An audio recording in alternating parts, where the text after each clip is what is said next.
یہاں سے دلی کی بات،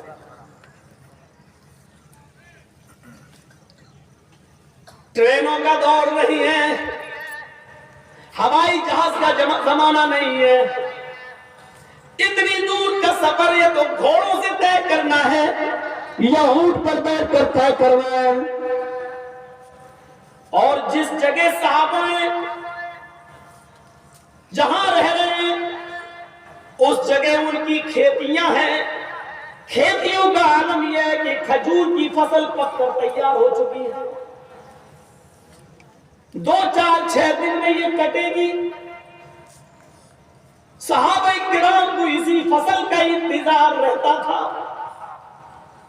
کہ اب یہ فصل کٹے گی، مارکیٹ میں بکے گی اور اسی سے جو کمائی ہوگی وہی پورے سال خرچہ چلے گا۔ حکم ہوتا ہے جنگ میں جانا ہے، جس فصل کے انتظار میں تھے اس فصل کے کٹنے کا وقت ہو چکا ہے، لیکن اب فصل کو ایسے ہی چھوڑ کے جا رہے ہیں۔ چندے کا اعلان ہو رہا ہے تو کوئی یہ نہیں کہہ رہا ہے کہ مولانا صاحب 2 مہینے کے بعد آنا، ابھی کاروبار صحیح نہیں چل رہا ہے، یہ سیزن نکل جائے، اگلا سیزن بہت اچھا ہے، ہمارا کاروبار اچھا ہو جائے گا، ابھی ہم 100 روپے دے رہے ہیں، اگر آپ اس 2 مہینے بعد آئیں گے تو ہم 500 روپے کا چندہ دیں گے، ہم 1000 روپیہ دیں گے، ابھی ہمارے پاس دینے کے لیے اتنا نہیں ہے، اگلا مہینہ چھوڑ دو، دوسرے مہینے میں آ جانا، وہ سیزن ہمارا بہت اچھا چلے گا۔ ادھر چندہ مانگا جا رہا ہے، فصل ابھی کٹی نہیں ہے، 1 ہفتہ 2 ہفتے باقی ہے، اس فصل کو ایسے ہی رہنے دو، اس فصل کے علاوہ بھی تمہیں چندہ دینا ہے، ہتھیار دینا ہے، نہیں دینا تو جو تمہارے پاس ہے وہ دو، دیکھتا ہوں کیا کیا مال بیچے جائیں گے، تب ہتھیار لیا جائے گا، کس مال سے گھوڑے خریدے جائیں گے، اونٹ لیے جائیں گے، ہمیں تلواروں کی ضرورت ہے، ہمیں ڈھال کی ضرورت ہے، ہمیں نیزوں کی ضرورت ہے، ہمیں تیروں کی ضرورت ہے، ہمیں تمام چیزوں کی ضرورت ہے۔ غور کیجئے 1200 کلومیٹر دور بھی جانا ہے، ادھر فصل پک کر تیار ہے کھجور کی، یہ کٹیں گے، مارکیٹ میں بکیں گے، تب جا کر میرے پاس خرچہ آئے گا، تب وہ خرچہ بھی ہمیں 1 سال تک چلانا ہے، اسی معیشت پر پورا سال کا خرچہ منحصر ہے، پورے سال کی ہمارا پورے سال کا خرچہ اسی معیشت پر منحصر ہے، اسی فصل پر منحصر ہے، اس کو ایسے ہی چھوڑ دو، نکلو، 1200 کلومیٹر دور جانا ہے، اور گرمی ایسی کہ زمین پر ایسا لگ رہا ہے کہ پیر رکھیں گے تو پھلک پڑ جائیں گے، اور آسمان ایسا برسا رہا ہے جیسے آسمان سے آگ کی بارش ہو رہی ہو، آسمان سے آگ کے انگارے برس رہے ہو، اور زمین اتنی گرم کہ اگر ننگا پیر زمین پر رکھ دیا جائے تو پھلک پڑ جائے، ایسی چلچلاتی ہوئی دھوپ اور ایسی سخت گرمی میں غزوہ تبوک پیش آتا ہے۔ نکلو، نہ کھیتی دیکھو، نہ فصل دیکھو، نہ موسم دیکھو، نہ پورے سال کی معیشت کو دیکھو، اس وقت جو تمہارے پاس ہے وہ لاؤ اور غزوہ تبوک کے لیے نکلو۔ اب صحابہ کرام مال لانے کے لیے گھر جا رہے ہیں، اب سوچتے ہیں کہ ہم کتنا مال لائیں کہ فلاں سے ہم نیکی میں آگے بڑھ جائیں، ہم کتنا دیں کہ فلاں سے ہم آگے بڑھ جائیں، ہم اپنے گھر سے کتنا لائیں کہ آج ہم فلاں سے آگے بڑھ جائیں۔ لوگوں اپنے رب کی مغفرت کی طرف دوڑو، یہی صحابہ ہیں جو دولت میں عثمان غنی سے آگے نہیں بڑھنا چاہ رہے ہیں، عبد الرحمن سے آگے نہیں نکلنا چاہ رہے ہیں، لیکن جب آپ نے چندہ مانگا، جب آپ نے خیرات مانگا، جب آپ نے لوگوں سے غزوہ تبوک کے لیے تعاون مانگا، تو غریب سے غریب صحابی بھی بڑے سے بڑے امیر سے آگے نکلنا چاہ رہا تھا کہ ہم کتنا دے دیں کہ آج ہم نیکیوں میں ان سے آگے بڑھ جائیں، جنت کو ہم پا جائیں۔ لوگ اپنے گھروں میں صدقہ و خیرات تعاون کے لیے نکل گئے، اپنے گھروں میں چلے گئے، پوچھنے لگے، آئے میری بیوی، نبی نے چندہ مانگا ہے، غزوے کے لیے نکلنا ہے، گھر میں کچھ ہو تو دے دو۔ آپ کو آج ایک مثال دے دیتا ہوں آج حضرت عمر فاروق بھی کچھ لانا چاہتے ہیں, آج ابو بکر صدیق بھی کچھ لانا چاہتے ہیں. لوگوں کی نظر عثمان غنی کی طرف ہے, ہم جتنا لائیں گے دیں گے, عثمان غنی ہم سے 10 گنا دے دیں گے, ہم سے 20 گنا دے دیں گے. آج ہم نیکیوں میں عثمان سے آگے نہیں بڑھ پائیں گے, آج ہم نیکیوں میں فلاں سے آگے نہیں بڑھ پائیں گے. احساس ہے تو یہ کہ آج عثمان غنی کو ہم نیکیوں میں پیچھے کیسے کریں, آج ہم فلاں کو نیکیوں میں پیچھے کیسے کریں. یہ احساس نہیں کہ دولت میں ہم ان سے آگے کیسے نکل جائیں, آج احساس ہے تو یہ کہ ہم نیکیوں میں ان سے آگے, صدقہ اور خیرات دینے میں آج ہم ان سے آگے کیسے بڑھیں. میرے بھائیوں, معمولی سے معمولیوں, قریب سے قریب صحابی بھی آج بہت زیادہ مال و دولت دینا چاہتا ہے. آج عمر فاروق کے دل میں بھی جذبہ ہے کہ آج اتنا مال میں اپنے گھر سے لے آؤں کہ آج نیکیوں میں ابو بکر سے آگے نکل جاؤں, آج نیکیوں میں ابو بکر صدیق سے آگے نکل جاؤں. آج ابو بکر عمر فاروق کے دل میں یہ جذبہ ہے. عمر فاروق رضی اللہ تعالیٰ نے اپنے گھر میں گئے, کہا بیوی گھر کا سارا سامان اکٹھا کر کے ایک جگہ رکھ دیا. کیا کرو گے؟ کہا اجنبی نے غزوہ تبوک کے لیے مدد مانگی ہے, مدد بھی کرنا ہے اور نکلنا بھی ہے. اچھا, بیوی بھی نہیں کہہ رہی ہے کہ فصل کا کیا ہوگا, نہیں حکم ہے تو ہے, جانا ہے تو جانا ہے. کیا ہوگا کا تصور ہمیں اور آپ کو ہوتا ہے, ہم مر جائیں گے تو میرے بچوں کا کیا ہوگا, یہ خیال ہمیں آتا ہے. یہ خیال صحابہ کو نہیں آتا تھا, ان کو خیال یہ تھا جس نے پیدا کیا وہی ان کی پرورش بھی کرے گا, جس نے وجود بخشا ہے وہی ان کے لیے آگے کے راستے بھی نکالے گا. حضرت عمر فاروق نے دیکھا اتنے کپڑے, آدھے گھر کے لیے آدھا ادھر نکال دیا, اتنے برتن آدھے گھر کے لیے آدھا ادھر نکال دیا, اتنی تلواریں آدھا ادھر نکال دیا, اتنے گھوڑے آدھا ادھر دیا آدھا ادھر دے دیا. اپنے گھر کے مال کو اکٹھا کر کے 2 حصوں میں تقسیم کر دیا, آدھا گھر میں چھوڑا اور آدھا لے آئے, رکھ دیا نبی کے سامنے. کیا دیکھتے ہیں کہ ابو بکر صدیق بھی اپنے گھر کا مال لا چکے ہیں, ہر صحابی کا مال الگ الگ رکھا ہوا ہے. ابو بکر صدیق کا بھی تھوڑا سا مال ایک جگہ رکھا ہوا تھا. عمر فاروق نے ابو بکر صدیق کے مال کو دیکھا تو سمجھ گئے کہ آج میرا مال ان سے بہت زیادہ ہے, دوسری طرف رکھ دیا اور دل میں سوچنے لگے آج میں نیکیوں میں ابو بکر سے آگے بڑھ گیا, آج ابو بکر سے دگنا نہیں تگنا نہیں 4 گنا زیادہ مال میں لے کے آیا. آج نیکیوں میں ابو بکر سے آگے بڑھ گیا, آج صدقہ و خیرات میں مجھے ابو بکر سے زیادہ نیکیاں ملیں گی.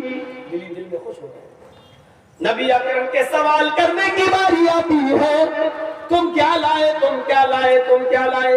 سب نے بتایا یہ میرا یہ میرا یہ میرا. پوچھا گھر میں کیا چھوڑا, یہ چھوڑا یہ چھوڑا یہ چھوڑا, بقیہ یہ لائے. باری حضرت عمر فاروق کی آتی ہے, اے عمر تم کیا لائے. کہ اللہ کے رسول آپ کی آنکھوں کے سامنے ہے. ماشاءاللہ, اللہ بات. اچھا گھر میں کیا چھوڑا.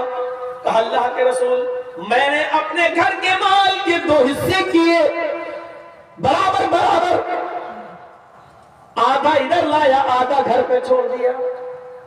جو چیزیں ڈبل تھی ایک ادھر کیا ایک ادھر کیا, یعنی ہر چیز میں آدھا آدھا, آدھا گھر میں چھوڑا اور آدھا یہاں لے آیا. کہا اللہ تمہارے مال میں برکت دے.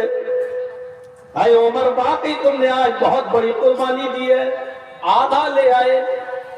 باری حضرت ابو بکر صدیق کی آتی ہے, اے ابو بکر تم کیا لائے. کہ اللہ کے رسول یہ مال تھوڑا سا میرے پاس تھا لے آیا. کہا ابو بکر گھر میں کیا چھوڑ کر آئے.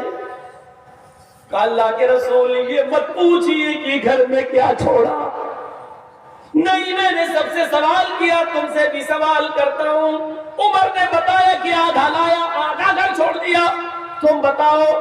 اللہ کے رسول گھر میں جو کچھ تھا سب کچھ اٹھا لایا. کہا ابو بکر میں نے یہ پوچھا کہ گھر میں چھوڑا کیا ہے؟ کہا گھر میں اللہ اور اس کے رسول کو چھوڑ کے آیا ہوں، اس کے علاوہ گھر میں کچھ نہیں تھا، سب کو لے آیا، سامانیاں لے آیا. پورے گھر کی میری پونجی یہی ہے، پورے گھر کی میری انکم یہی ہے، پورے گھر کا میرا اثاثہ یہی ہے. گھر میں صرف اللہ اور اس کے رسول کی محبت کو چھوڑ کر آیا. ابو بکر صدیق نے جب یہ کہا کہ میں اپنے گھر کا پورا مال لے آیا، گھر میں اللہ اور اس کے رسول کی محبت چھوڑی ہے، کچھ نہیں چھوڑا بس اس کے علاوہ. حضرت عمر فاروق چیخ مار مار کر رونے لگے، دھاڑے مار مار کر رونے لگے. زندگی میں پہلی بار میرے دل میں خیال آیا کہ آج میں ابو بکر سے نیکیوں میں آگے نکل جاؤں گا، لیکن باہر ابو بکر آج بھی میرے ارادوں پہ پانی پھر گیا.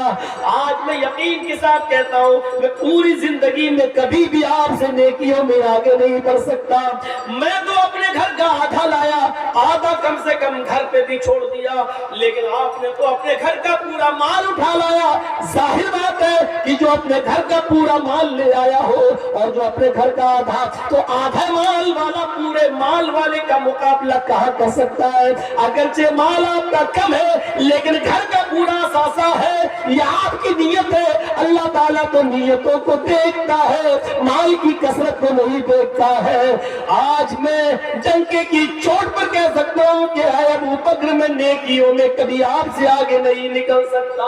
ان کے دل دماغ میں بس یہی ہوتا تھا کہ میں ان سے نیکیوں میں آگے کیسے بڑھوں، میں ان سے نیکیوں میں آگے کیسے جاؤں، میں ان سے جنت کی طرف آگے کیسے لپوں، میں کیسے دوڑ لگاؤں اور ان سے آگے نکل جاؤں. نیکیوں میں، دولت میں نہیں، مال میں نہیں. ان کا ایک مکان تو میرا ڈبل ہو، ان کا کچا تو میرا پکا ہو، ان کا ایک منزل تو میرا 2 منزل ہو. یہ 1 کروڑ کا مالک ہے تو میں 1.5 کروڑ کا بن جاؤں.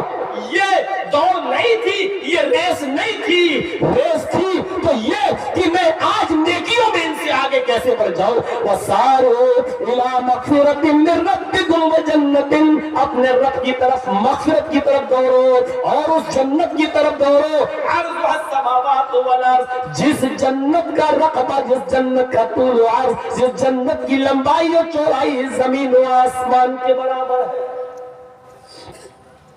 یہ جذبہ تھا ان کا.